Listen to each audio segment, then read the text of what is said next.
BYD just launched a ridiculously cheap electric car. I mean, it's really, really good for this price. Please, BYD, make this one of your exports. This thing, even if you sold this at double the price, you'd still sell hundreds of thousands. Here is why I think this is BYD's best value electric car. Hello, my friends. Welcome to the channel. It's great to see you. Thank you for tuning in. My name's Sam Evans. I'm the Electric Viking. Welcome to all the new subscribers.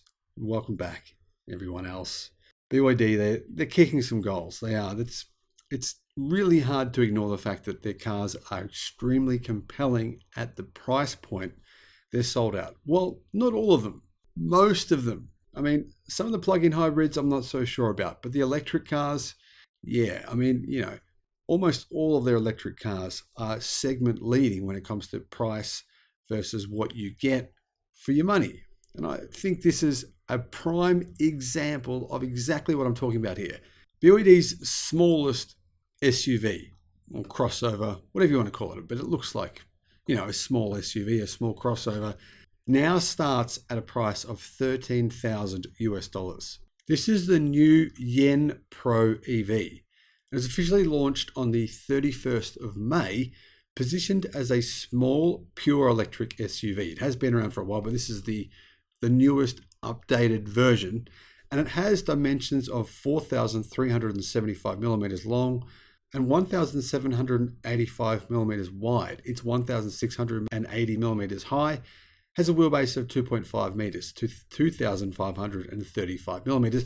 It's actually not that much smaller than a BYD Atto 3. In fact, it's pretty close to the Atto 3 in terms of overall dimensions, which is what makes it so ridiculously affordable. Like I said, if you even just doubled this price, imagine selling these for $26,000. That's still a massive premium markup for BYD, and it's still a really, really good price for every other country outside of China.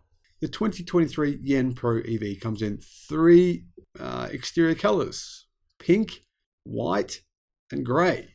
Not a lot of choice there, really. I'm not sure many people want pink, so it's really just white and gray. It has a nice new blue interior, which I've got to say for the price looks pretty good. And it has an 8-inch instrument LCD display, plus a 10.1-inch central control screen. So basically you got an 8-inch display for the driver and a 10-inch display in the middle of the car. It doesn't have a whole lot of power, but it's not that big, so I don't think it needs heaps. It's got a 70 kilowatt front-driven motor. That's 94 horsepower. Peak torque is 180 newton meters of torque, so there's plenty of torque for the size of the car. The power output is actually lower than the previous model, but I think it's got some better battery packs in it this time. It's got a 38 kilowatt hour pack. That's the size battery pack you get for your $13,000, but it's also got a bigger battery pack, a 47 kilowatt hour pack. That'll give you pretty good range. So that model with that much bigger battery pack, it's actually only around $16,000, and it will give the car a CLTC range of 401 kilometers. So that's probably an EPA range of around 330 kilometers. Amazing, right? $16,000 for a smallish but not too small electric SUV with a real-world range of around 330 kilometers. You can see what I mean. This thing is incredible value. And I even think the interior looks better than the Atto 3, which costs a lot more than this does. And like I said, it's not all that much bigger.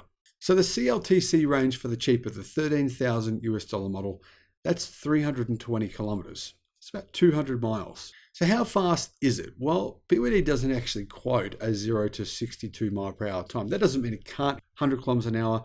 It can do 62 miles an hour, but it just takes a little while to get there. It takes 4.9 seconds to get to 50 kilometers an hour. I'm guessing around maybe 11 seconds to get to 62 miles an hour or 100 kilometers per hour. I'm not too sure yet, though, on that. Charging speeds. I don't know what those are, but I do know BYD say it will fast charge from 30% to 80% in 30 minutes. Now, obviously, you need the right chargers for that to work, but the charging speed must be pretty decent to get that kind of a charging rate. This BYD Yen Pro was actually launched back in 2021. The previous model was anyway. It sold pretty well, but the price was a fair bit higher. It started at around 16,000 US dollars. Now it starts at around 13,000 US dollars, and it's a much better car.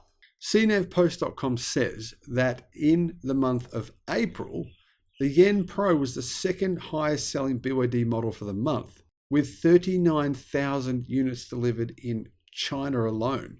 That's a 168% increase on last year, but only a 3% increase on March. So does this car have the safety features that would enable it to be sold in other countries? I mean, because some cars that are sold in China, they don't have the right structural safety. They don't have AEB. They don't have the correct safety features to really be able to be sold in other countries. Well, this absolutely does.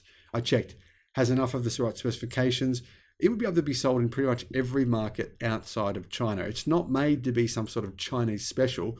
It's definitely a car that could be bought in other countries. So why isn't it? Well, maybe because so many people in China are buying them. I don't know. But I honestly think BYD, if you're watching this video, people will buy this. If you just say increase the price by, 30% even, you'll still have hundreds of thousands of people who would be interested. At that price, this is so compelling. But at a price of 13,000 US dollars for the base model, $16,000 for the model with 400 kilometers of range, nearly 300 miles. That's just ridiculous. This thing is unbelievable value. That's what I think. Let me know what you think in the comments. Thanks for watching. Bye-bye.